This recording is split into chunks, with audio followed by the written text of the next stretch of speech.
Welcome everyone, this is Brandon. I'm the cybersecurity account executive from DailyCyber. This is episode 252 and I actually have an exciting interview today that I think you guys are going to love.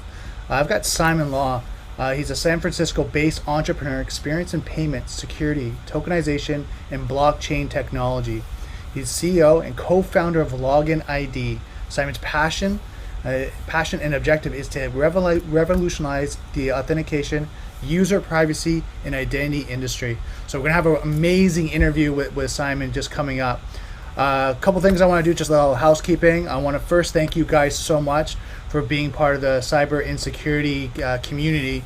A lot of growth happening. I've been talking to Neil in the back and just hearing about all the things you guys have been doing to help us out and help us grow. So thank you so much. I really appreciate everything that you guys have been doing. So I'm going to jump into this interview because I think we got a lot to cover right now. So grab a coffee, grab a tea, and let's hack at it.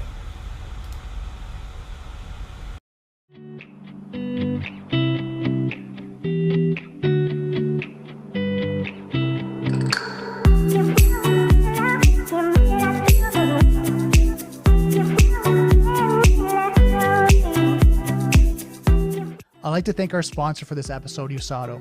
Usato is a Canadian-based cybersecurity company that provides 24/7 cybersecurity support and compliance service that align their customers' tolerance for risk, their clients, suppliers, and government contractual mandates. Usato's teams focus on using insights to drive business decisions. There's no need to leave strategies to chance, when insights can be used to show what changes need to be made and how to make them. Usato offers multiple services to help companies simplify IT, centralize cybersecurity management, and meet compliance standards.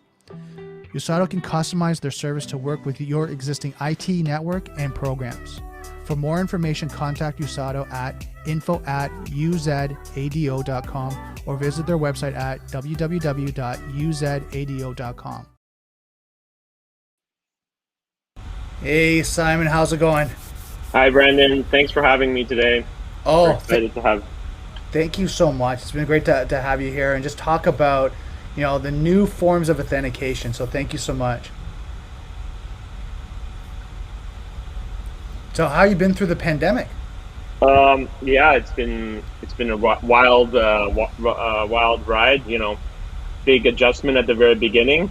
For our entire team, but I think.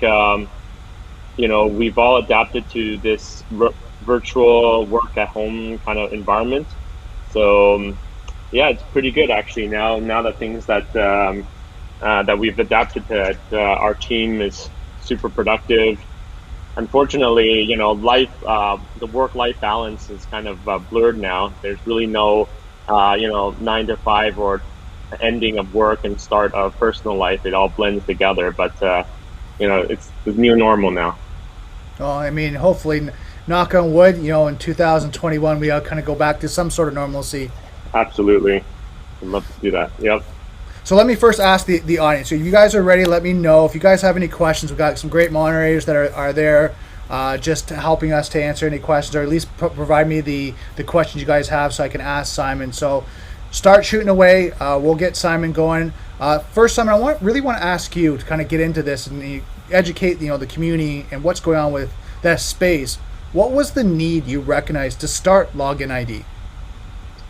Well, I think recognizing the need for me was really a lot to do with my background. Mm-hmm. So I started my career actually in doing mobile and encryption and mobile payments. So that's kind of how I started my career in the payment space. Mm-hmm. And that's actually how it evolved into recognizing the need to start LoginID. So, in my prior life, I spent a lot of time actually looking at how to, optimize the commerce experience. As you know, Amazon was a great innovator in the one-click experience for the web, browser world. And back then, that was very early days. I was more of the mobile payments era, and so that was kind of my background. And I recognized that during the mobile payment space, the user experience is extremely important, even more so than in a desktop environment. So that one touch is really, really important. So if you follow the history, the PayPal one click experience to do checkouts on their mobile phone and on the desktop, and Visa checkout, MasterPass. Those are all kind of my background, and I found that that this experience is not only just important for payments, but in general for authentication. It's a pain point in the space. So if you look at it at a very high level, people still use, since the mainframe days, usernames and passwords. So I recognize that there's an evolution, that there was a need for the commerce side, but in general for authentication, there needs to be some kind of path to having a good user experience. And not only just on the consumer's perspective, right? There's also in the company's perspective as well. You really want to provide them with a good the users with a good user experience, and passwords also is a honeypot of what they call a honeypot for hackers to come in for passwords. So I've recognized that during this time that there's kind of a need to have this good user experience for authentication. So I'll tell you the story. So it actually started out when I was working at Visa, and Visa had a checkout experience called Visa Checkout, and they used usernames and passwords. And so one of the big things was that some people, the whole thing was a one-click checkout, but some people forgot their passwords. So the whole point of having it being one click is no longer relevant. So what they really need to do is solve the authentication problem. So that led to thinking, hey, how do we actually solve the authentication problem, not so much the payments problem, so the one-click payments problem. So that's actually what led to me looking through the standards, and at that time, this was probably 4 years ago, in the 2016, 2017 time frame. There was a standard called FIDO, and it stands for Fast Identity Online, and it was a consortium of these big tech players trying to solve the password problem. And that's actually how I recognized that the industry is looking for everyone to come together with a solution, and I recognized that this was actually a great opportunity. So back in 2018, we found that not only did the standards come together, they made all the hardware and all the software work together. And so in order for things to work together, for software to work, is that you have to convince all the software and hardware vendors to come around a standard. So they came around this FIDO standard. Okay. And then they submitted this FIDO standard to the W3C, which is the World Wide Web Consortium. And that led to the standardization of this FIDO protocol into what they call WebAuthn. Now, you can now basically have your browser and your operating system all standardized on this new passwordless authentication standard. So at that time, when I recognized that, hey, look, all the hardware manufacturers, all the way from the chip manufacturers, like the Intels of the world and the Apples of the world, all coming together, and all the way from the operating system to the browsers, they all support this standard. I saw that okay, finally we solved what I consider the chicken and the egg problem, right? You have to have one side of the equation kind of complete, where finally we have all the hardware and the software on the consumer's device supporting this standard. Now it's kind of solving the other side of the equation, which is trying to convince all the websites to adopt this new standard. So I saw, hey, you know what? Late 2018, that this was actually going to be the global standard for authentication. And I started LoginID, and it's been a rocket ship ever since then. Yeah. That's awesome. That's awesome here. So talk a little bit about what is passwordless authentication. Like, what does that really mean? Yeah, so when there's, the passwordless can mean a lot of things. So how we define passwordless is strong two-factor authentication, and we use the two factors, as something you are, which is your biometric. So think of your Touch ID when you unlock your phone, or Face ID when you use your face. Now, not only do you use to unlock your phone, now you can use it for authentication to applications as well. So that's one factor, who you are. And then the second factor is what you have, which is actually your mobile device or your desktop. So what happens in here is it's really secure. It actually stores what they call a security encryption key that's stored inside the chip of your mobile device or your desktop chip.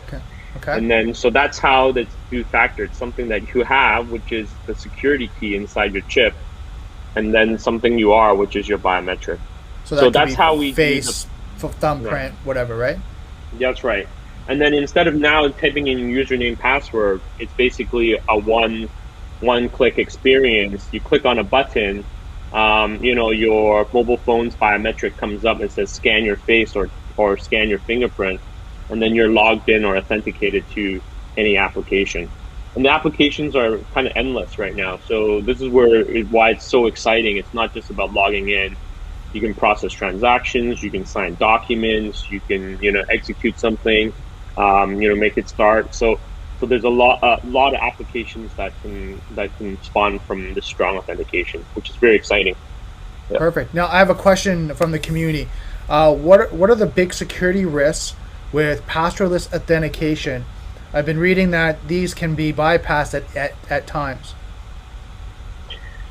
Well, security is obviously, there's a lot of ways. It's a game of cat and mouse. But as of now, FIDO and WebAuthn is very secure. The reason why it is because the encryption key, what they call the private key, exists in the hardware, which is in an Apple device. It's what they call the secure enclave, similar to what you have in your credit card. That chip, it's pretty secure. I mean, there are ways to hack these, obviously, but it's pretty hard to.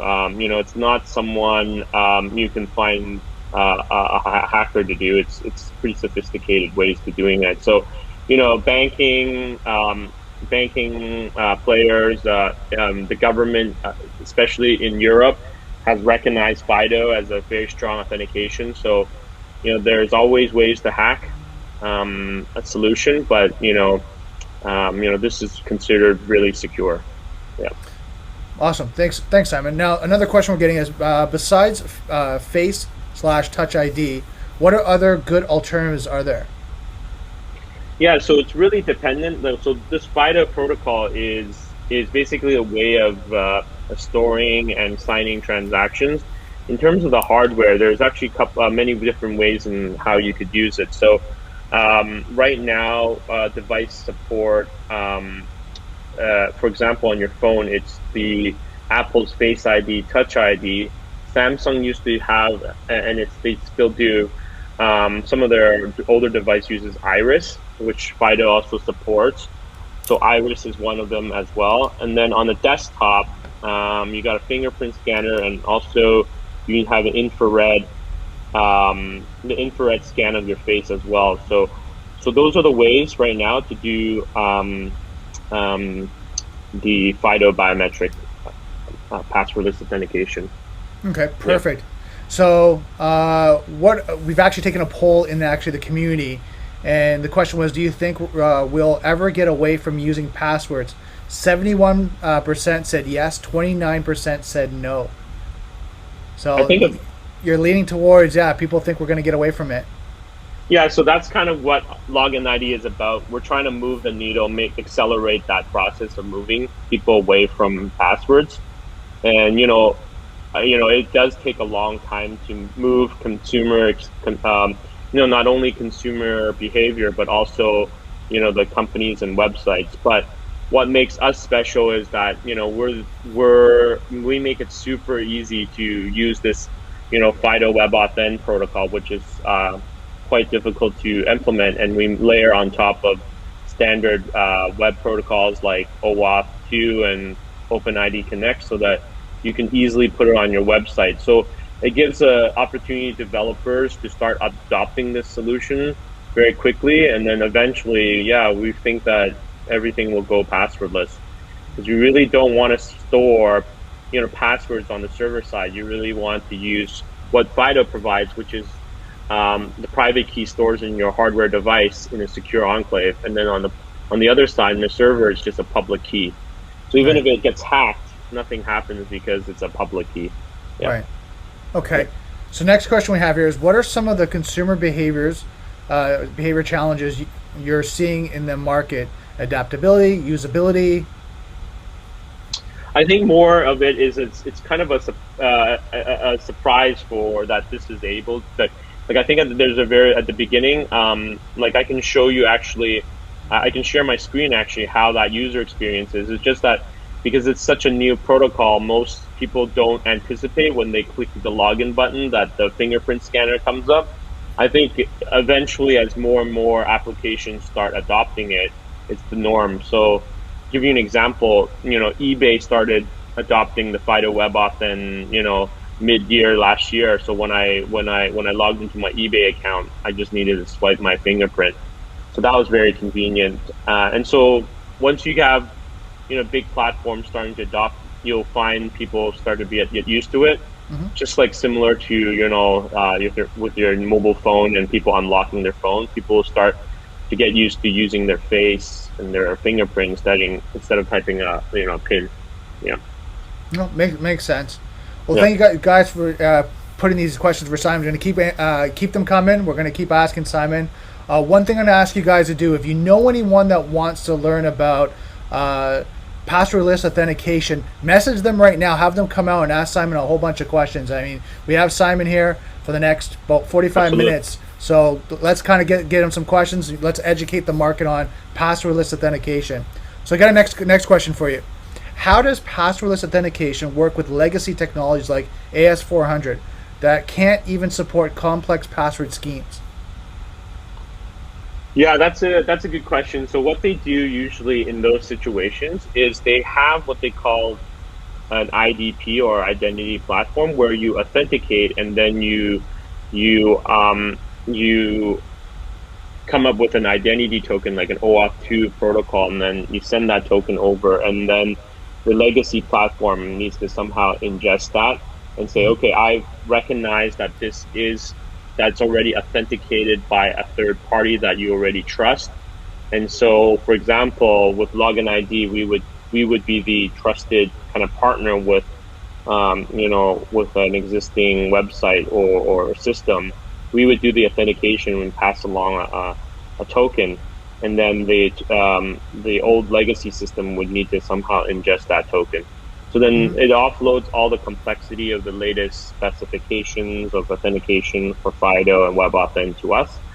And then all they have to do is just support on the front end on their side our service as a trusted service. So okay. Yeah. Okay. So one question is coming to me, I'm thinking on the business side. What is driving business towards the world of passwordless strong authentication? I know you talked about the honeypot and security, but is there any other reasons why companies are moving that way? I think it all comes down to if it drives business, right? So conversion. So if you look at the statistics, they already have this already. Like they have Google and Yahoo has already done some studies, and they've enabled this on a couple of their websites. So for example, in Yahoo, they enabled it in Japan, and they saw a 24% increase in conversion. Similar with Google, similar numbers. So it's a mind-boggling increase in conversion. So and then you find that I think the stats was 89% conversion versus 60-ish with password. Okay. So the idea is that you'll be able to convert people much quicker, and then also not only is it the failure rate is much lower, it's also the speed as well, right? You putting your fingerprint versus typing a password. Fingerprints typically a lot faster. So the stats is around 3 to 4 times faster using biometrics. Okay. So I think conversion is the why businesses want to do that. And then another reason is obviously security, and then finally compliance. Right. So security, as I mentioned before, a lot of companies don't want to store, passwords and PII data. And really what they do is to use, a protocol similar to FIDO, where it's PKI, where, they're storing the public key. And so, so they're not in possession of a valuable, password on their system. And so security is one aspect, and then finally compliance, right?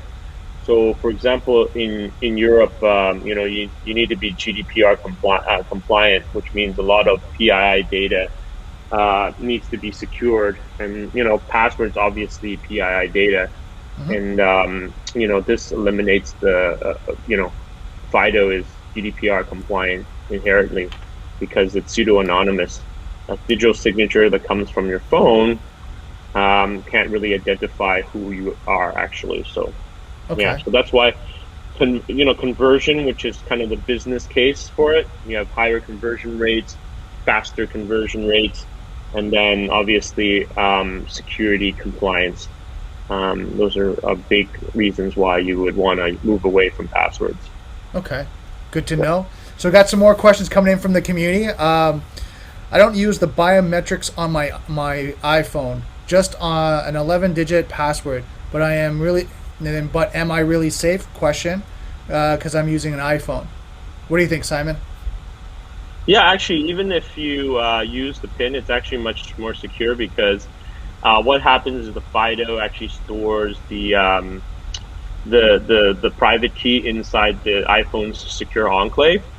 So it's much more secure than like a password manager that you have, or these form fills that you have that from Chrome and whatnot. So it is much more secure with existing solutions. Even if you have that PIN on your iPhone, you should definitely, when websites start adopting FIDO, it will pop up that screen. And I believe in certain instances you can bypass it and use your PIN number instead of your fingerprint. So I think certain operating system, the behavior actually changes. So I have to check what the iPhone is particularly, but I believe what happens is you can bypass the actual fingerprint by typing in your PIN number. But the point is there. Now the two-factor then is something that you have, which is the encryption key in the secure enclave, and something that which is your PIN. So it's still strong two-factor because it's controlled by the hardware of the phone. So yes, it is much more secure than any existing solution out there. Awesome. Yes. Good to know. Because I have an iPhone too, so it's actually good to know that too. Do you see passwordless authentication also being implemented in the non-consumer field of tech for like IT professionals using terminals? Yeah, so very good questions. For high security, FIDO WebAuthn actually started off with security keys. So I'm going to show you one that I have right here. It's a FIPS level 2 security key, which you can use your fingerprint to unlock. So the key the private keys are stored instead of the secure enclave of your iPhone, it's also in here as well. So you can bring this around, and you can, for example, I want to transfer, like in corporate world, I want to transfer a big amount of money between, say, I want to pay some vendor, $200,000, then you would want some security like a key like this, or something like with your phone, secure enclave and your fingerprint. So definitely non-consumer. Something that's kind of consumer-ish and corporate is crypto exchanges. So we have a lot of interest in the crypto exchange space, where if you log into an entity like Coinbase, Kraken, or Binance, they are very paranoid with security. And right now they use typically they use it like a Google Authenticator, which is a software-based key that rotates a number, right, in your phone, and then you type that number while you're logging in. But if you think about it, that can be easily replaced by FIDO WebAuthn, and you get better security and better convenience. So that's another example where it's kind of like a commercial application and consumer application. Depends whether if you're a day trader or not. But the point is, with high security applications, this is specific, very relevant. Yeah. Okay, perfect. Next question. Can your physical credentials that are stored be used against you in the legal area? For example, if you use fingerprint login, can FBI agents search for your matches to your fingerprint on a database for your for phone companies? So I guess what he's asking for is because your fingerprints on these devices, can they actually scrape them out? No.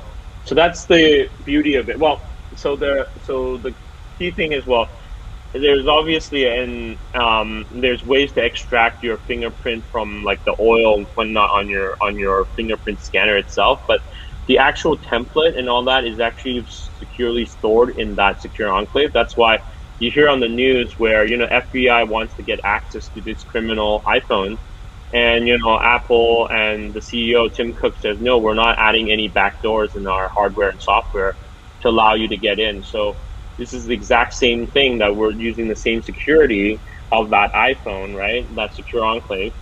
And you won't be able to access that biometric template from that phone. So that's why the beauty of this is, that's regulatory compliant, where, the inside the hardware itself is not stored in some central server. So that if that central server gets hacked, then you'll be able to find out how your fingerprint is. Yeah. Okay. Thank you. Do computers have a secure enclave, or is it that only mobile devices? And I know we talked about this a little before. Yeah. So there's different ways for different levels of security. So Apple's pretty good. They have what they call the secure enclave, which is kind of hardware backed. A lot of chip manufacturers like Intel, Qualcomm, like the ARM-based processors, they have what they call the trusted execution environment, which is like a slightly, I wouldn't say as not insecure, but it's more of a software base, but it's protected by hardware. It runs in its own little secure environment. They call it trusted execution environment. So in the case of Android phones, they store those in the trusted execution environment and not in a secure enclave. With certain manufacturers like Samsung, they may complement it with a Knox platform, which is also hardware based. And then in the case of Pixel phone, I believe they have that titanium chip, which they use for FIDO WebAuthn actually. So in the case where they don't have those chips, it's still very secure. It still runs in what they call the trusted execution environment. And if the hardware is available there, like a Pixel phone, I believe it started with Pixel 3, that has that Titan chip, then it's similar to what Apple is. They have a secure enclave. Yep. Nice. Next question. Does MFA ever go away with passwordless? Yeah, so passwordless is actually MFA. If you think about multi-factor authentication, is 2 factors, right? So you would have what you are and what you have, and so that is inherently MFA. So we see it eliminating all this text messaging stuff. So text messaging and all that in the long term is it is another factor, but it's honestly a weak factor. And then, in the European Union, they are considering deprecating that and recognizing it as a strong secondary factor because, phones, they can be changed in terms of you have a mobile operator like AT&T, and you can have malicious people that work there change your phone number to a different SIM. And this is actually what happened to what they call SIM swap attacks, where people steal millions and millions of dollars of crypto for Bitcoin, is because you have someone that's malicious at AT&T or Verizon, and they go and change the phone number to a hacker's SIM chip, and then they now be able to get their code. But with, FIDO WebAuthn, you can't do that because, we eliminate all the man in middle attack because the signature comes from the actual hardware. Even if you have a compromised operating system, it's good because the signature comes from the hardware itself. So, so we see like text messaging and all that, being used less and less. Okay. Yeah. Let's see what's the next question here. But who is storing the authentication? It's a zero trust model. So basically, they're asking, who's storing the authentication, on the device, whatever. Is it a zero trust model? Yeah. The device itself is actually storing the private key. Mm-hmm. The server also participates by generating what they call a challenge, so that there is no replay attacks. And so the server side, which is LoginID, they would exchange that. Now, if in the example of they don't trust LoginID, then they can implement that themselves and have have the actual client themselves generate the challenge and have the hardware sign it. So I think in that example, it is what they call, and the definition of zero trust, I'm not particularly certain what that means. I know in the crypto space, it usually just means a zero trust model where you come up with the signature, which is actually what FIDO does. So you don't actually pass any private data through that process. You just have a pseudo-random signature come out of it. Yeah. No, makes sense. Next question. Considering some countries require you to hand over passwords to services or password managers, will passwordless solutions help or hinder folks who are more privacy conscious? Yeah. So in the case of this, it only does authentication. Mm-hmm. So there's actually no data that is. That's good question, because after you authenticate, then it unlocks your privacy data, and a lot of times. So, if in the case of my understanding with the laws is that you can't compel someone to disclose their PIN number, but you are in certain instances, the authorities are allowed to compel you to present your biometrics. So I don't know, I'm not the lawyer, and I don't know the latest interpretation, but my understanding of it is that that in that particular case, if you are crossing the border, they can now compel you to use your biometrics to unlock your device. But in the case of you using a PIN, they cannot, because it's something that that they can't compel you. So in that particular case, you'd probably want to set your iPhone in some special mode where, that is PIN only. So now, is that something, Simon, they could follow up with you? Yeah, sure. Yeah, definitely. So guys, if you ever want to follow up with Simon, I'm going to put his website here. It's loginid.io. If you have any, kind of more technical questions, and you want to find out more about the solution or even legalities from your country, right? Or, looking at privacy concerns, even for your organization and company, go to his website, check it out, send him a message there, and then, I'm sure, Simon, you'll be able to answer that. And we have a compliance officer on our team, and we can definitely get some clarity there. So, yeah. Perfect. A second here. Next question. I can see it now. So this guy's actually talking about, the new way of red team testing. Right? I can see it now. The future where red team knock people out cold to get past some passwordless authentication. So what we've seen in some movies where they take out their eye, they cut off their thumb, whatever that may be. I think he's talking about the new way of red team testing. Yeah, I mean, it is very difficult, but at least it solves what they can include. What we consider in the security space is there's no massive attack vector, because if you do passwordless, if you do passwords, if I go and hack into a server, then I got a honeypot of all these passwords, and then I can go whenever I feel like it, and I got millions of passwords, and I can go and log into all these accounts, right? Right. In the case of this model, it's kind of a distributed model, right? Each and every device has its own private key and their own secure enclave.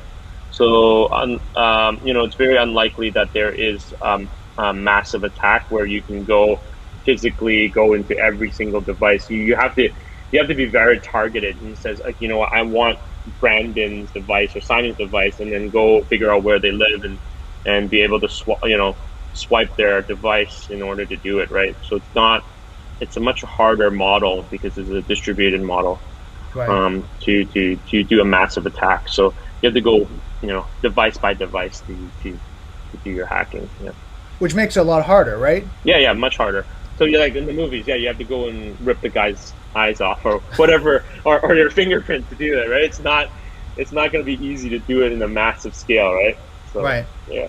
Yeah, because then you have to go like war driving, or like not war driving, whaling, like going after that individual, right, of Yes. high value, right? That's right. So you're going after that just to make sure you can get some sort of reward to compromising them, if it's data, if it's financial, whatever that may be, access. Yeah. And then also you have to keep in mind as well is that it's not that this solution will just totally eliminate all the other factors of authentication. You can also include existing risk-based methods as well, right? So when the system detects, hey, this is really weird anomaly in terms of behavior, they can also ask for a third factor or fourth factor, right? It's just this is just another tool, which is a really good tool. It doesn't mean the existing tools can needs to be all eliminated. So a lot of risk-based types of solutions are out there already that are pretty good, and people should actually still continue using those. Okay. So let's go back to COVID. I mean, we've been going through the pandemic. There's a lot been going on. Has the COVID-19 changed the way consumers and enterprise should approach data security? And if so, like, what should they be looking at? Yeah, so I think COVID is just acceleration of people going digital, right? And so once people go digital, everything requires authentication. So this is just acceleration of the need for stronger authentication. And obviously the FIDO WebAuthn is a great solution to it because it has higher convenience and higher security. So I think COVID is acceleration of people going digital, and then at the same time, when you go digital, you have to do some form of authentication. And so what are the tools out there for authentication, right? This is passwords, it's text messaging, it's rotating, Google authenticators, and now the new toolbox is FIDO WebAuthn. And that is, in our opinion, probably one of the best tools out there. So it's definitely going to accelerate this adoption. Yep. Which what that's, and in my area, like I'm looking at from the things I'm dealing with data, like everyone's gone, like 90%, 95% of people have gone remote now, right? Because they're either working from home or working from either maybe a remote location or isolated. And what happens is they're now logging into, cloud solutions, VPN, right? Remote, like Office 365, whatever that may be. So now you're looking at all these remote, cloud solutions, SaaS model applications. So enhancing. Go ahead. No, that's perfect. That's a great question, and I'm just gonna say, that's why password manager right? My password manager probably just increased lately because, like you said, you have to log into a lot more systems now. My password manager just grew more, and it just requires more and more of these passwords. Hey, wouldn't it be nice if it's just fingerprint, and then that's it, right? You just sign up, use your fingerprint, and going forward, you just use your fingerprint. So I think those are reasons why, I think passwordless is going to be very appealing. No, and I see that as well, and I think that's kind of what we're seeing. I know, like we talked about before the actual stream, like some of the companies I worked for before, right, and some of the reselling and kind of looking at how they're developing this technology and kind of getting out there and seeing LoginID and what they're doing for the industry. I think it's so important to look at the evolution of authentication, right? And security.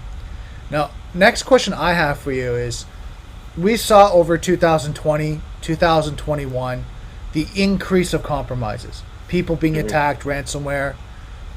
What are some of the serious data breaches you know of that could be prevented by LoginID and its solution? Yeah, good question. So, you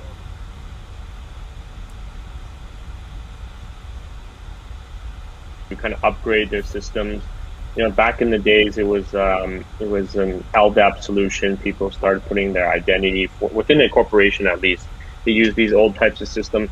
Things are starting to evolve into later protocols like OpenID Connect and OAuth 2. So what we provide LoginID is just as a way to transition companies that are storing all these PII data and have it kind of consolidate into a place where another company can manage that on their behalf. So, in my prior life, that's a good example, like PCI. If people are familiar, this is a standard where when you store credit cards in your system, it has to be, secured really well, right? Mm-hmm. Similar now, personal data is just like credit card data. It's very valuable. So you got to take that similar amount of rigor.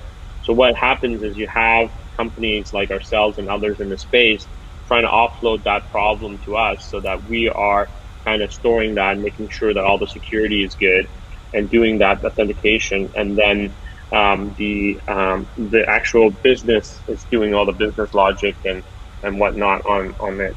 And the actual PII data is offloaded. And so that they don't have to, worry about the PII being compromised. Okay. Now, do you know any specific attacks you could reference that you're saying, look, if they use LoginID, that wouldn't have happened? Yeah. So if you look at like the big data breaches that still there's repercussions till now, is like the Yahoo hack.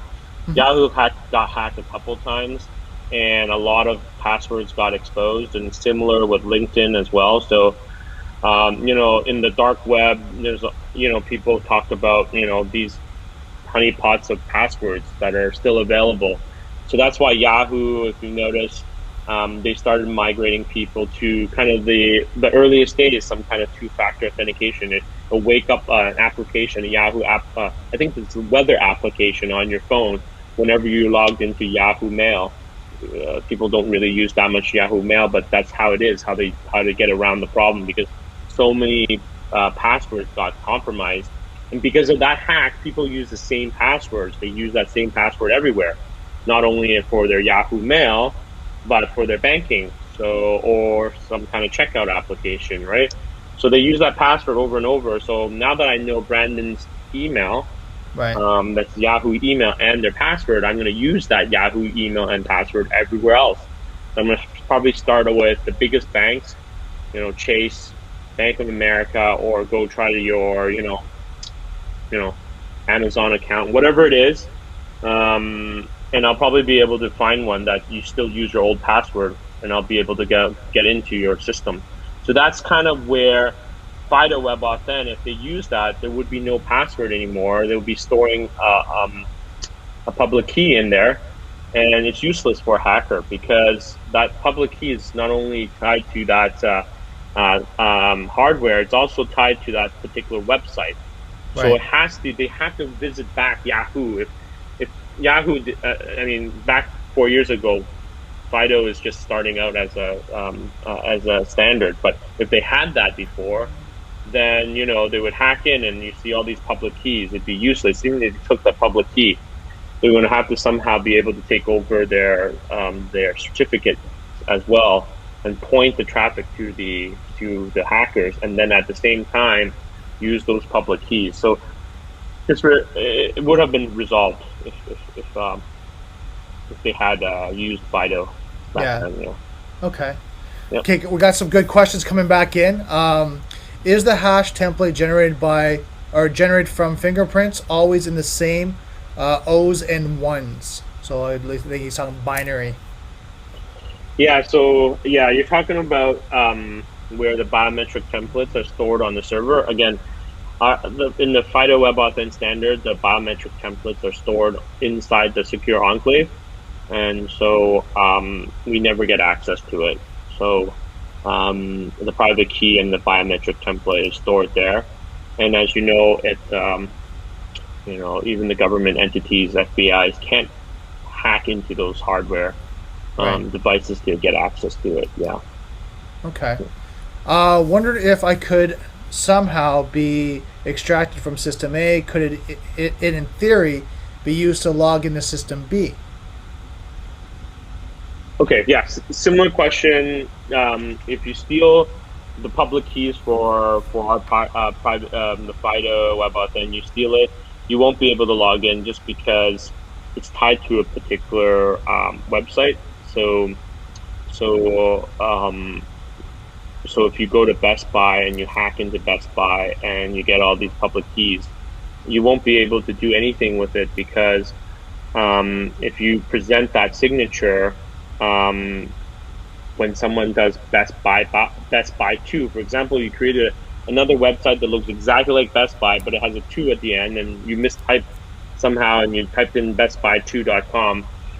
Well, it doesn't matter because the fingerprint template that was associated with it was associated with bestbuy.com, not bestbuy2.com. Okay. So it's useless. Yeah. Okay. Next question. What if in the future there are biometric spyware? No more key loggers, but fingerprint loggers. Yeah. Those are a good question. Yeah. I mean, this is basically a cat and mouse type thing. So the fingerprint scanners are getting smarter and smarter. They do what they call liveliness detection. So they know that whether it is like there's these universal fingerprints that to try to make the ridges kind of as generic as possible, to sometimes be able to trick the older fingerprint scanners. But FIDO Web Authn is really good. They have a minimum standard in how much collision that can happen before they will reject it. So fingerprint scanners. So they sometimes, for example, you get an image from, say, your glass, right? You have your fingerprint, and then you create a dummy fingerprint and try to use that, and you will somehow be able to steal the guy's phone, and you use this dummy fingerprint, and then you, like the movies, and then you scan it. Well, the fingerprint scanners now are getting a little bit smarter. They actually know whether it is a dummy fingerprint. They actually detect whether there's warmth. I think that's what they do, like liveness detections, so they make sure that it is a live person's fingerprint. It's not some kind of a dummy fingerprint. So I mean, as hackers start to think of new ways, hardware starts to get better. But again, no massive attacks anymore, right? It's just by phone. So it's like I have to target Brandon or Simon when I'm doing the hack. It's not something that I can go out and say, hey, I have this, 10 million Yahoo passwords. I'm going to try all these 10 million and all these websites, and eventually, because of the probability, I'm going to get a successful login, right? It's not going to happen anymore. Okay. Good. Next question. iPhones are safer from being hacked, infected than Android, correct? So that's a question. So I guess they're competing, right? Android and iPhone. So what do you think? iPhone, Android? I think so. I think iPhone is slightly better in the way they put applications within and how they run it inside their containers. This area, Android and the Pixel phones actually, are always, competing. It's just because Android itself is a more fragmented ecosystem. You don't get ubiquity, but there are Android phones that are very secure and whatnot. So, I'm going to have to leave it to my CTO to tell you some of the vulnerabilities in the operating system compared to each of them. But I think both of them have the right tools. It's just they don't have ubiquity in the hardware. That's why some of them may be more secure than others. But the Pixel phones and whatnot, they have the hardware backing, so it's just as secure. Yeah. In terms of some of the malware software, that's more of App Store. That I can't comment because Apple does have, I believe, in my opinion, they have a more stringent way of approving apps. Mm-hmm. But that's a different story. Okay. Yeah. Well, I was just going to actually bring that up. Yeah. I think Apple just recently, over the last, over a year or 2 years, is actually now starting to secure down their library of applications that you can install, and now there's authentication, like an approval process, right?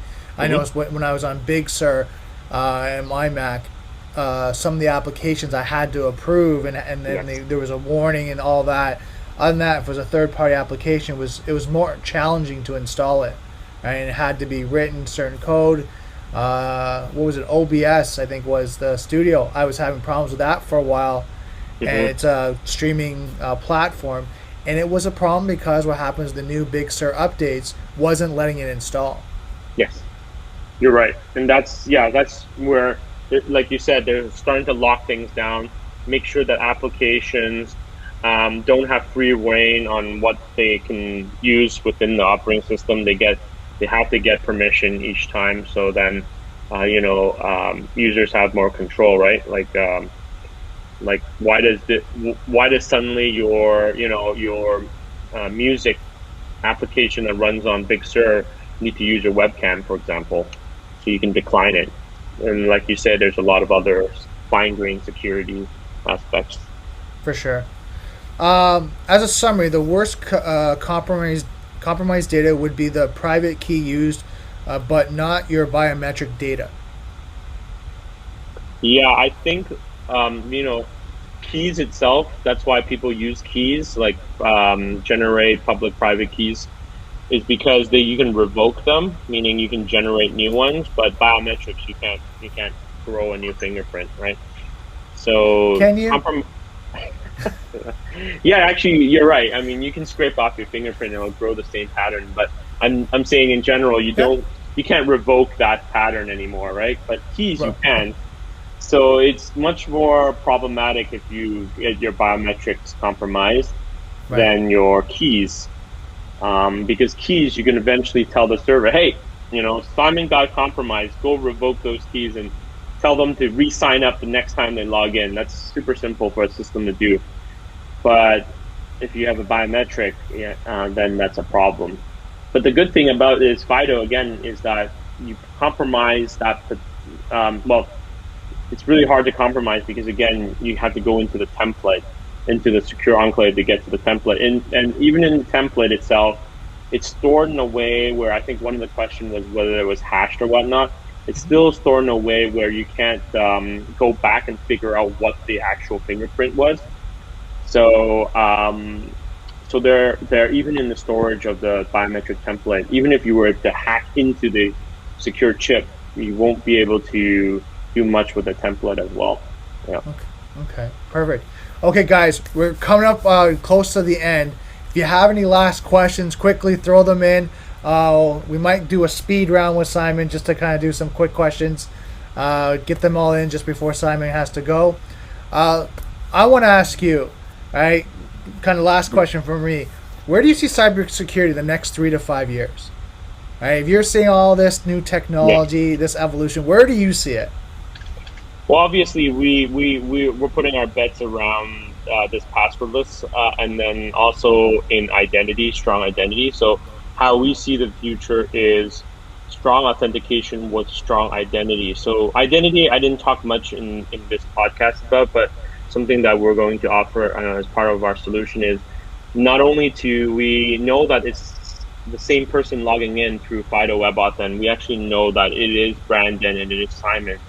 And this is through what they call strong identity. And you do that by using some kind of root of trust, like a government issued ID, like your passport or your driver's license. And then after you do what they call KYC or strong identity, then going forward, then you have a strong authentication like FIDO. So for example, I'll give you an example which we're implementing with a bank is, hey, I'm signing up with a bank, a new bank account. I don't want to go into a branch because of COVID. So they need to know that it's actually Simon Law that's opening a bank account, right? Because if you go into open a bank account a year ago, you have to show your ID. It's several pieces of your ID. So now what we can do is have that all virtual. You can, tap your passport, which has an NFC chip, or scan your passport with your driver with your camera, and we know whether it's authentic. And then that gives you strong identity. And then afterwards, you scan your face in real time, making sure that you're not a picture, right? You're not getting a picture of my LinkedIn profile, making sure you're a live person. You have to blink and smile. And then that proves that the right person is in possession of the right government issued ID. And then what we do is we combine that with FIDO, and then going forward, we can eliminate all the ID information. We never store it, and then we just use authentication. Then I just know that it's Brandon. Mm-hmm. It's Brandon logging in each time because we did the strong identity in the past. And then going forward, we have strong authentication. So those are the things we see in terms of things. Next things, yeah. The combination of strong authentication. Blockchain is something also I think that is it's a little further off, but people doing a lot of research. There's this one called distributed ID, DID. I think that's really, really cool. And then also there's a lot of research being done on privacy, and companies that have a lot of private data on their servers. How do you make sure that you do a query that is privacy preserving? So there's a topic called deferential privacy, which is really interesting for me. It's how you guarantee privacy when people do these big searches, right? So that, hey, all I need to know is that how many people in this zip code likes to watch a certain basketball game. They will know how many people. They just don't need to know it's Simon or Brandon that likes to watch basketball. They just tell you that number. So that's kind of the new theory behind preserving privacy. It's called differential privacy. So these are some of the topics that are coming up. I don't know if it's in 3 to 5 years, but it is kind of what people are thinking about, identity on the blockchain, differential privacy. In the short period of time, we see a huge thing about, going passwordless with FIDO Web Authent and doing strong identity. That's kind of where our company is doing right now. Yeah. Awesome. Okay, so we're going to do rapid fire, yes or no kind of questions here, just because we're coming up in the last 3 minutes. Sure. I'm a Linux user. Can you discuss on the state of passwordless on that OS? So my question to you: can you use it on the Linux OS? Yes, you can. Perfect. And I don't know of all the distribution, but yeah, I do know that there are distributions that support it inherently. Okay. Yeah. Yep, perfect. FIDO, yep. Can blockchain be potentially used with your tech? Say that last part again. Can blockchain be used with your tech? Yes. Perfect. I wonder if future cars like the Apple Car will use passwordless methods, biometrics like Face ID instead of physical keys. Yes, that would be really good. That would be the next step, authentication. Absolutely. Well, I think we're starting to see where people can start to log in into their car, and actually just quickly talk about there's encryptions and stuff that start coming out with these cars now where you can thumbprint, type in a passcode, so you can see the evolution of that. Yep. And then last question is, what's your opinion on voice ID? Yeah, that's a really good question. I mean, there's a lot of things, research being done on voice ID, and definitely not as secure as Touch ID and Face ID, but there is a lot of research going there into figuring out a signature from your voice. So I actually would like to see that actually come out, because as you know, we're now talking to the Google Assistant or your Alexa, right? So it'd be nice to actually see that the voice ID or voice signature come out, and that would be the next big thing I'd be interested to see. Yeah, true. Last question for the podcast. So there's a newbie here, but could someone come up with a single stage multi-facet ID like bio or PIN, or bio, PIN, and voice, or other combos? Yes. Yeah, so what we provide is multi-factor, so you can add more factors. So say you just cut out, Simon. Absolutely. So I'll give you an example. Like Bitcoin there's finality. If you want to transfer $1 million in Bitcoin, definitely want to do them more than 2 factor. Just add another factor, right? So it would be passwords, your FIDO, your biometric, and the secure enclave. So 3 factors, right? Maybe you add one more factor just because you're paranoid, right? And so, yeah, definitely the combination of many factors is what you want to do. Depends on the situation you want, right?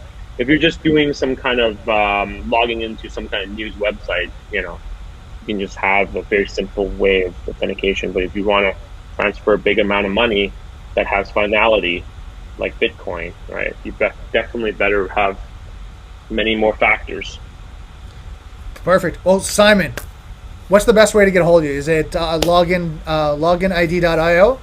Yes, LoginID. You just send me a chat, and then you can get. If you really want to talk about company-related products, go to LoginID.io, or you can tweet at me at Simon Innovates, and that's my Twitter handle, and then ask me questions there.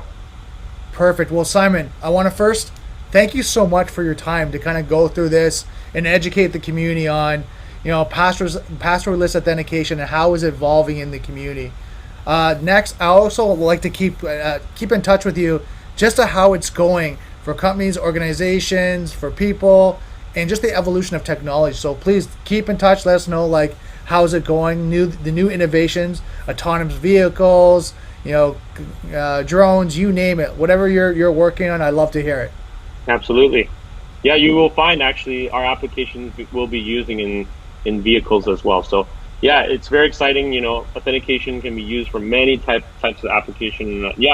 I'll be more than happy to come on again and tell you more exciting applications using our technology. Awesome, Simon. So I'm going to get you in the lobby, and Thank you so much. Thanks, Brandon. Thanks, everyone. All right, guys, I hope you enjoyed that episode. There was a lot of information there. Give me a thumbs up. Let me know what you thought, if you learned a lot from tonight's episode. Again, loginid.io. Give Simon a shout. Let him know what you thought. If you have any questions on how to use this technology, or even just how you're going to use it for your organization, give him a shout. He's really great on information and kind of sharing that. Thank you so much for the moderators and all the questions in the community you guys have given. Please, I ask you, share this out with your community. Neil and myself, for the cybersecurity and security, are looking at growing this so much more. And it just, it's so grateful to have you guys out here and to contribute, because we're learning from your questions on what you need, what you're thinking about, and just really kind of helping the community. Now, just one thing I want to remind you about is that we have Neil on in an hour, and we're having a little competition tonight. I had my interview right now. He's going to have his interview in an hour. Come out, show up, let us know which one you enjoyed the most, right, which you got the most value, most information from. Again, our goal here from the cyber insecurity is to give you as much information we can, help you in your career, help you in your field, help you develop in cybersecurity, and just learn what's the leading cutting edges of cybersecurity. So that's it for tonight's episode. I want to thank you so much. And just don't forget, software is hackable, being connected vulnerable. I'll see you next Daily Cyber.